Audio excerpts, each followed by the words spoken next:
Ici Lucas Marchand, je suis de retour au bureau, je suis ravi de retrouver un peu de normalité. Je viens d'arriver dans mes locaux, de retrouver mes collègues, j'espère que vous allez bien. Je vais pour ma part très bien, ravi de voir que vous êtes de plus en plus nombreux à me suivre et à suivre les investisseurs. Vous êtes des milliers littéralement, vous êtes inscrits à notre newsletter, ça me fait hyper plaisir. Mais c'est pas de ça que je vais vous parler aujourd'hui.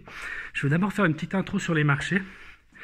On a vu que les marchés ont fait de nouveau eu une magnifique journée hier. C'est quelque chose de nouveau qui n'était pas vraiment attendu. On a en fait cette consolidation dont je vous avais parlé sur les marchés. On a eu ce rebond technique ou pseudo-technique très fort qui en fait s'est prolongé et que personne vraiment n'attendait aussi long et aussi fort. On était dans une situation il y a un mois où on se disait il y a un rebond technique, ça va durer une semaine, ça va retomber très fort, il y a la deuxième jambe qui arrive, on va toucher des nouveaux plus bas. Il y avait peut-être 80% des analystes qui pensaient ça. Aujourd'hui on est plutôt à 50-50. Le doute commence à s'installer chez ceux qui étaient baissiers. Moi-même qui suis aussi à long terme en tout cas et qui suis toujours dans des scénarios plutôt optimistes à court terme, j'ai été surpris par la vigueur vraiment de ce marché. C'est quelque chose qui est très intéressant. J'ai donné les raisons dans mes lettres et dans mes vidéos. Donc la première, c'est la fin des confinements avec des cas de coronavirus qui se réduisent. Et la deuxième raison, c'est bien sûr les soutiens des banques centrales et des États qui viennent en ce moment aider les entreprises à ne pas faire faillite, qui font ce qu'on appelle parfois des plans de sauvetage, qui font des prêts garantis. Et c'est de ça que je vais vous parler aujourd'hui plus précisément. C'est un sujet auquel je réfléchis vraiment depuis à peu près 2 semaines. On sait que ça arrivait, on savait que ça allait arriver en France, c'est arrivé très vite aux États-Unis. Le sujet est très chaud. Donc, de quoi il s'agit? Il s'agit de prêter de l'argent aux entreprises pour qu'elles puissent traverser la crise du coronavirus sans faire faillite. Et on fait ça pour les grandes entreprises et les petites entreprises. Là, il y a un parallèle à faire avec 2008 où on a vu les fameux sauvetages des banques. Donc, les gouvernements étaient intervenus pour sauver les banques et leur éviter de faire faillite. Et à l'époque, ça avait déjà fait vraiment scandale parce que beaucoup de gens avaient dit que c'était un aléa moral, c'est-à-dire qu'on socialisait les pertes et on privatisait les gains. Quand tout allait bien, c'était pour la poche des actionnaires. Quand tout allait mal, c'était pour la poche des citoyens, qui eux n'étaient pas actionnaires. C'est en partie vrai, c'est aussi un petit peu parfois une mauvaise manière de présenter les choses, puisque ces prêts effectivement ont permis de sauver ces banques, mais ils ont aussi permis aux États de récupérer leur investissement avec parfois du bénéfice. Donc ça, c'est quelque chose qu'on ne dit pas souvent. C'est plutôt secondaire parce qu'en réalité, la vraie question, c'est celle de l'aléa moral. Est-ce que ces entreprises méritaient ou pas de faire faillite? Et aujourd'hui, on se retrouve avec la même question. Est-ce que les entreprises qui n'ont plus de cash aujourd'hui, qui n'arrivent plus à payer leurs factures parce qu'elles n'avaient pas suffisamment de liquide pour payer tout ce qu'il y a à payer durant cette phase du coronavirus, l'argent ne rentre plus, tout est fermé. Par contre, certaines factures restent à payer, en particulier les salaires et toutes ces choses-là. Est-ce que ça, c'est quelque chose dont on est tous ensemble responsables, ou est-ce que c'est pour la poire des entrepreneurs et des actionnaires, et il faut laisser les entreprises faire faillite? Donc on a beaucoup d'analystes maintenant qui sont en train de dire que on ne devrait pas sauver les grandes entreprises. Donc en France, on a Fnac Darty, on a Renault, 5 milliards pour Renault ont été annoncés. Ce ne sont pas des dons d'argent, hein, je vous rappelle, c'est des prêts garantis par l'État, donc c'est de l'argent qui va être rendu. On a Air France, aux États-Unis, on parle beaucoup des compagnies aériennes, en Europe aussi d'ailleurs. Il y a aussi tout ce qui est dans le tourisme, les compagnies qui proposent des croisières, particulièrement aux États-Unis. Donc ça, c'est le sujet. Et là-dessus, donc, on a beaucoup de commentateurs qui viennent nous dire qu'en fait, on ne devrait pas sauver ces entreprises parce que elles n'ont que ce qu'elles méritent, parce qu'elles n'ont pas prévu des réserves suffisantes pour l'hiver, pour les temps difficiles. Elles ont préféré faire du cash à tout prix, le plus de bénéfices possible, d'une manière très peu sociale. Ça, c'est une vision avec laquelle je ne suis pas vraiment d'accord, pour plusieurs raisons. D'abord, il y a le fait que, en fait, ce qui s'est passé, c'est que ce ne sont pas les entreprises qui ont décidé de fermer. Ce sont les gouvernements qui ont forcé les entreprises à fermer. Et on nous présente ça comme si c'était quelque chose qui était inévitable, alors que ce n'est pas le cas. Parce que si on regarde ce qui s'est passé en Suède, toutes les entreprises n'ont pas fermé. Et la Suède a appliqué une stratégie pour le coronavirus qui est beaucoup plus libérale et qui a laissé beaucoup plus de liberté et d'initiative aux gens. C'est-à-dire que les restaurants ont pu ouvrir, les gens peuvent aller prendre un café, peuvent aller manger, les entreprises restent ouvertes en grande majorité, on a une économie qui n'est pas complètement gelée. Donc en fait, ce que ça signifie, c'est que lorsque la France, lorsque les États-Unis décident de tout arrêter, c'est une responsabilité qui est prise par le gouvernement. Et donc, les décisions du gouvernement, qu'est-ce que c'est? C'est la volonté populaire. Et donc, ça veut dire que ce sont des décisions qui sont prises par la nation dans son ensemble. Et donc, on doit en assumer les conséquences jusqu'au bout. Et si on dit que tout doit fermer et que ça va mettre des entreprises en difficulté, on veut le faire parce qu'on veut maîtriser ce coronavirus et qu'on pense que c'est le mieux à faire pour tout le monde, eh bien si des entreprises sont en difficulté, on va les aider. Et ça, c'est très important de le comprendre. Parce que on peut parler de Air France, on peut parler de Fnac Darty, on peut parler des compagnies aériennes, on peut parler de qui on veut. Mais en attendant, il n'y a pas que les grandes entreprises qui sont concernées par ça. Il y a tous les petits, tous les restaurants par exemple, tous les petits hôtels. Tous ces gens-là, ils se retrouvent en difficulté, les indépendants. Et eux, on n'a pas de problème à les aider. Parce qu'on considère qu'ils ne pouvaient pas prévoir un cas comme ça, que ce n'est pas de leur faute. Et c'est faire de poids de mesure que de dire que les grandes entreprises, elles, c'est leur faute. Soit on sauve tout le monde, soit on sauve personne. Parce que la décision à prendre, c'est est-ce qu'on accompagne notre économie pour traverser ce pont du coronavirus, ou est-ce qu'on laisse l'économie mourir sur toutes les parties, entre guillemets, jugées malsaines, toutes les parties qui ne sont pas rentables dans un cas de fermeture comme ça de l'économie, et on en assume les conséquences, qui sont, on ne va pas se le cacher, vraiment très difficiles à assumer, puisque ça voudra dire vraiment une récession plus importante.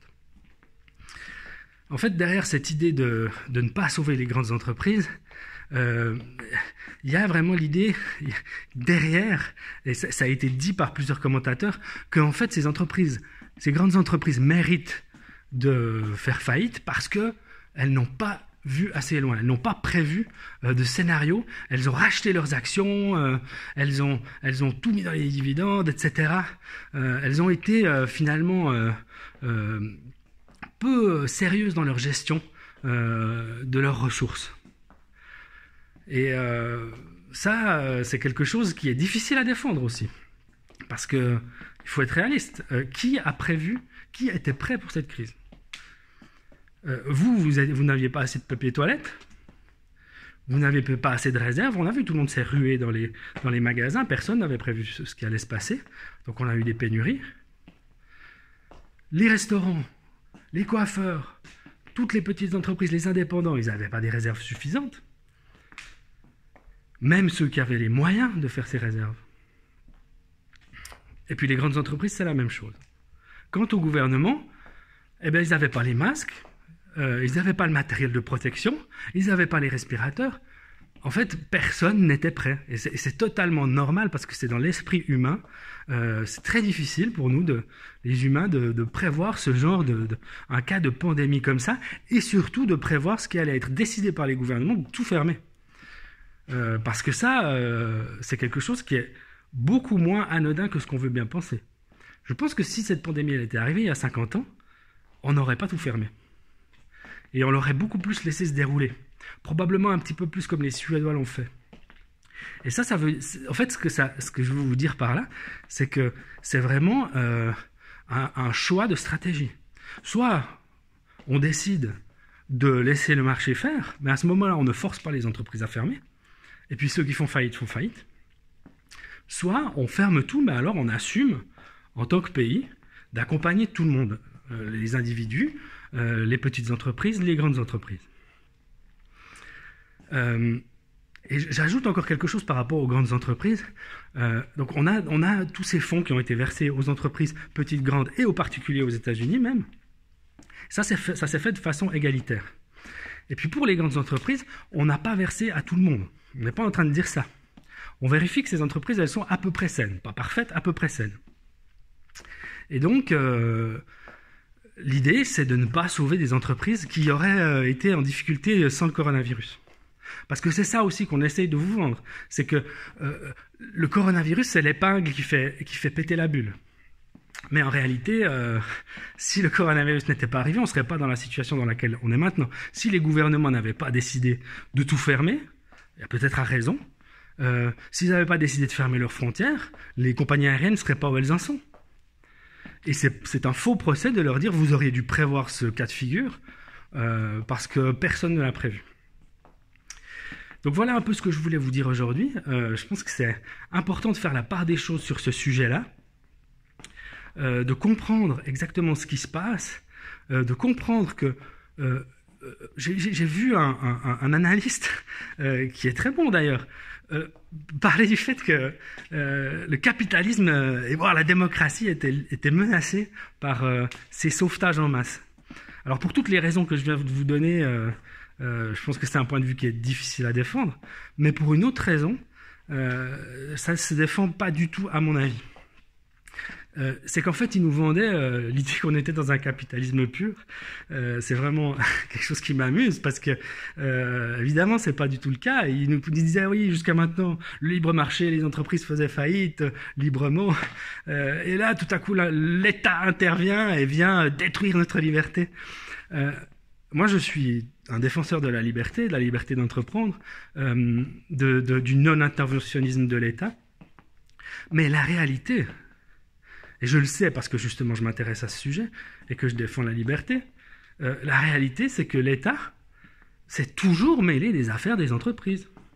Et qu'il a toujours été le premier à venir sauver ces industries, les défendre, donner des subventions à droite et à gauche. C'est quelque chose qui est totalement dans la ligne de ce que fait le gouvernement aujourd'hui. Donc, qui viennent intervenir de façon urgente et en mode crise dans une période de crise, c'est totalement normal et logique. Et si le capitalisme est mort aujourd'hui, ça veut dire qu'il était déjà mort hier. Donc je soupçonne un petit peu ceux qui viennent critiquer ces interventions d'être idéologiques dans leur manière de voir les choses, et de vouloir en fait vous vendre une histoire. Voilà, je sais que je défends un point de vue qui n'est pas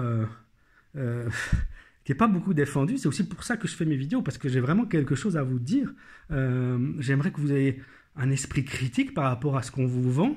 Tout le monde sonne un peu la même musique en ce moment, celle de dire qu'on a des grands méchants d'un côté, les gentils c'est nous, et puis on est en train de nous faire les poches pour sauver l'économie. Mais si vous regardez les faits, je vous ai donné tous les arguments, c'est pas ce qui se passe.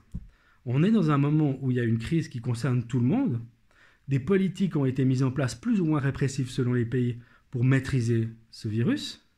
Et ensuite, on est allé au bout de la logique et on a dit, puisque on a stoppé toute l'économie, on va aider toute l'économie.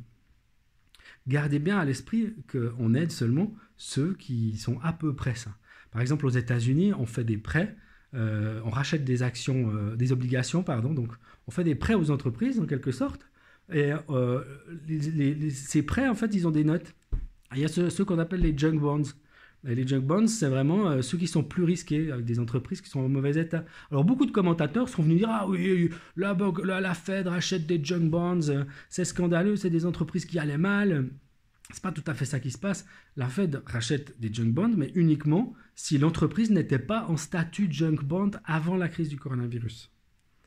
Donc, encore une fois, je vous donne cet exemple pour vous dire qu'il y a une cohérence, que c'est réfléchi ce qui est en train de se passer. Je ne dis pas que c'est parfait, mais il y a une cohérence. Et il y a un souci de justice par rapport à tous les acteurs. Maintenant, si vous êtes farouchement opposé à la mondialisation, évidemment qu'avec vos petites lunettes, vous allez voir des grands groupes qui se font sauver, vous allez être persuadé qu'on est en train de vous la faire à l'envers. Mais si vous regardez les faits, eh ben, ce sont toutes les entreprises qui sont en train de se faire sauver. Les prêts aux petites et moyennes entreprises, c'est des centaines de milliers de prêts qui sont en train d'être faits maintenant à l'heure où on se parle, par les grandes banques, par la Société Générale, la BNP, je ne sais quoi. Donc c'est ça qui se passe. Les 500 millions à Fnac Darty, les 5 milliards prêtés, je rappelle, à Renault, c'est du détail. En fait, c'est en partie du détail. En tout cas, ça s'inscrit dans un plan global cohérent. Donc voilà, je ne vous garde pas plus longtemps. J'ai fait un peu plus long dans cette vidéo parce que je pense que c'est important de comprendre ça. C'est important de garder cet œil critique, de savoir que quand vous investissez, il ne faut pas faire de l'idéologie, il faut savoir ce qui se passe. Et ce qui se passe, c'est que le soutien des États a été très fort, très efficace jusque-là. Il ne va pas faire des miracles, mais il existe. Et ce n'est pas juste du capitalisme de copinage en l'occurrence. Ça a pu arriver parfois. Mais dans ce qui se passe aujourd'hui, je pense qu'on a peu d'arguments pour dire que c'est le cas. Et donc, quand vous investissez, vous devez prendre ça en compte. D'ailleurs, le marché l'a pris en compte, puisque les bourses sont relativement hautes par rapport à la situation de crise dans laquelle on est. Et c'est ça qui a pincé aussi beaucoup d'investisseurs, c'est qu'ils ont été très idéologiques dans leur manière de voir les choses. Ils voulaient voir un petit peu avec la Schadenfreude, ils voulaient voir le monde s'écrouler. Et ils voulaient tellement le voir qu'ils n'ont pas regardé la réalité. Et ils se retrouvent aujourd'hui dans une situation un petit peu délicate. Donc voilà ce que je voulais vous dire aujourd'hui. J'espère que je n'ai pas été trop long. J'aimerais bien avoir votre avis là-dessus. Je sais que je ne suis pas dans le consensus là. Donc ça m'intéresse de savoir ce que vous pensez de tout ça. Si cette vidéo vous a plu, laissez-moi un pouce. Il y a un truc avec une cloche que je n'ai pas encore très bien compris. Si vous êtes content, faites le truc de la cloche. Abonnez-vous à la chaîne et puis inscrivez-vous à ma newsletter. Ça, c'est un truc qui est top. J'y mets dedans toutes mes meilleures idées. J'écris tous les jours, je vous écris. Je suis très content du succès qu'il y a. On a des centaines de milliers de lecteurs maintenant. Des milliers et des milliers de personnes se sont inscrits pendant cette crise parce qu'il y a un intérêt pour la bourse qui arrive. J'espère que vous en ferez partie demain. Je vous incite vraiment à vous inscrire. Il y a plein de rabais sur nos publications, les publications Vauban. Donc nous sommes une maison d'édition active dans les conseils financiers. Donc j'espère que vous allez vous inscrire si le sujet vous intéresse et j'essaie de vous faire une autre vidéo très bientôt. Je vous dis bonne journée.